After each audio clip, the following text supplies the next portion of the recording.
Hey everyone, Derek Giddings from the HK Shooting Team. I've been getting a lot of questions here lately about A3 stocks for whether it be the SP5 or other 90 series roller delayed blowback platform guns.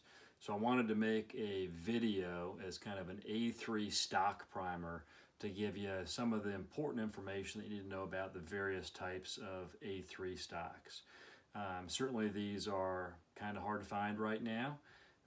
Sometimes you find some really good prices on them, and other times you find some really sketchy A3 stocks that come from some weird backgrounds. So I want to give you some just good information so you can kind of know what to be on the lookout for to make sure you get the right stock for your platform, but you also don't end up spending a lot of money on a fake A3 that might not be right for your platform.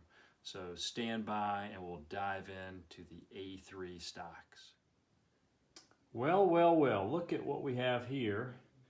We've got several different A3s on the table to look at and talk about. So why don't we start from the top and work our way down. The very first one here is your kind of newer old version, the newer old, meaning that this little plastic clip here, the old style, old ones we'll call them. The old ones had a little release that looked like that, made of metal, and then HK went to this plastic release. But anyway, we'll call this the newer old style A3 for the MP5, SP5 platform. Then you'll see right here what's called the A3 Universal. And if you can kind of see it right here, there's a cutout for the 40 cal and the 10 millimeter for the bolt hold open. So that's important for that gun. So when you slide the stock in, you've got the bolt hold open device on the side, and that's cut out so it doesn't interfere with it. But otherwise, it's the same as the standard A3F or the French stock.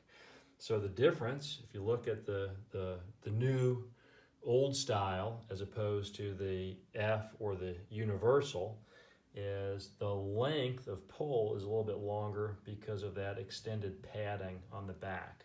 But if you look at from here to here, it's the same. It's just you've got some of that extra padding, and you've got a beefier buffer system on the Universal and the F, since they're the same, you can see. So what is that for? Well, that's for the extra powered ammo.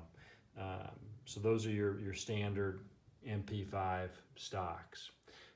Something to be on the lookout for with some of these style stocks that you'll see in the market now that some people are trying to pass off as HK is some of them look like they've got an extra chromosome.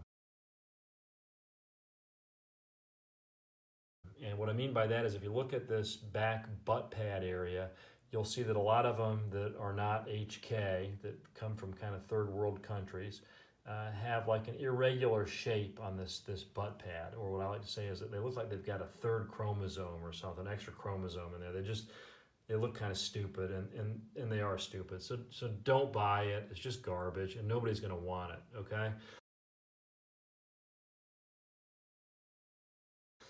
I guess if you're really in a crunch and you're just desperate to have it, then go for it. But otherwise, get the real deal. So that's what they look like. You can kind of see that the arms look a little bit different, but they're not. It's because of this extra plastic right here. So the difference on the Universal, the F, and the new style of the old stock is right here with that extra padding and of course that buffer system. Looking at the rifle A3 stocks, so if you'll notice this, hopefully you recognize that as being, the HK91, the for a PTR, G3, G3K uses that stock, but that's easy to identify because it has the recoil rod retained into the back plate here. So that's your standard stock for the G3, the HK91, G3K, and then right down here at the bottom, you've got the coveted now, what everybody's looking for and they can't find because they're no longer in production, which is for the 5.56 series, the HK93 or the HK33, 33K, HK53.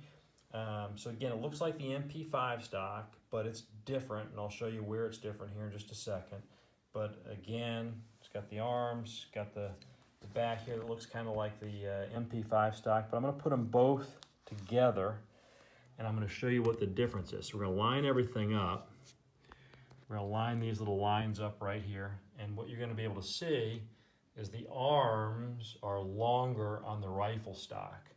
Okay, so this is where people will sometimes put an MP5 stock on some of their 5.56 guns, and no offense, they just really don't know what they're doing. It's not designed for that. You can get away with it, but the buffer system is also different in these two stocks.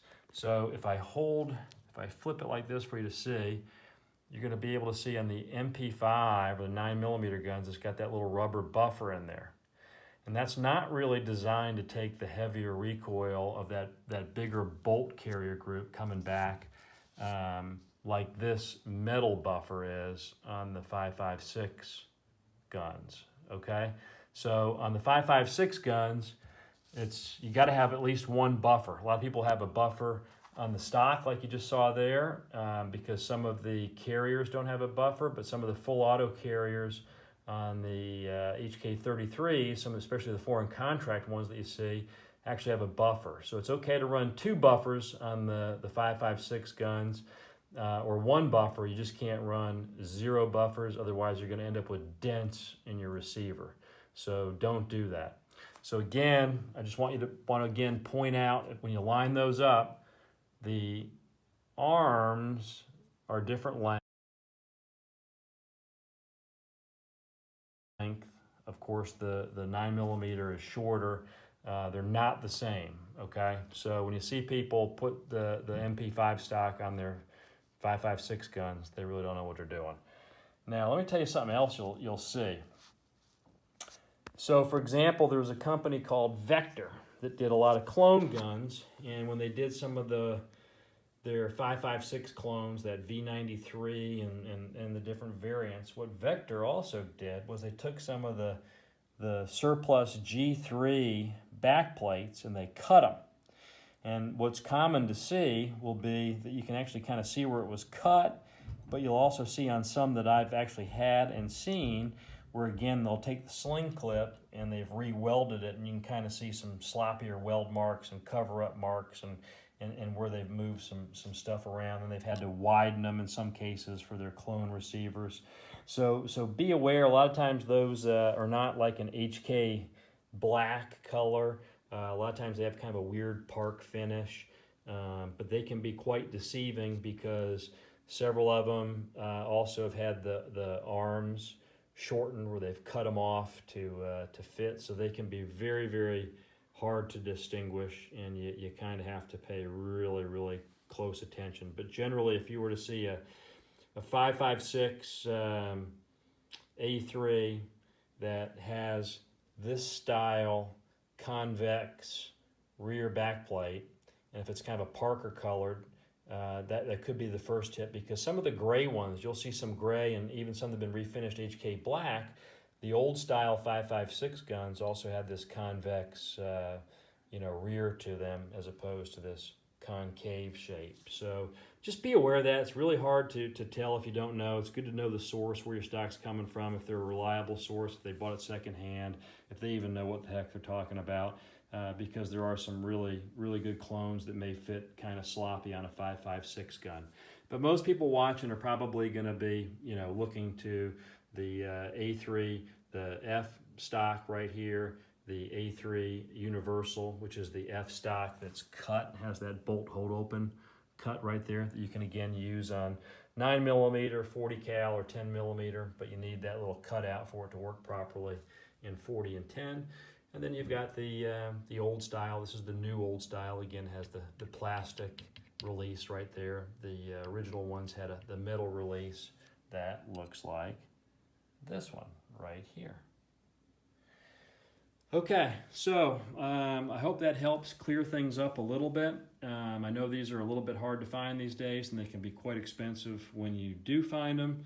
So be aware of what to look for. Make sure you get the right one.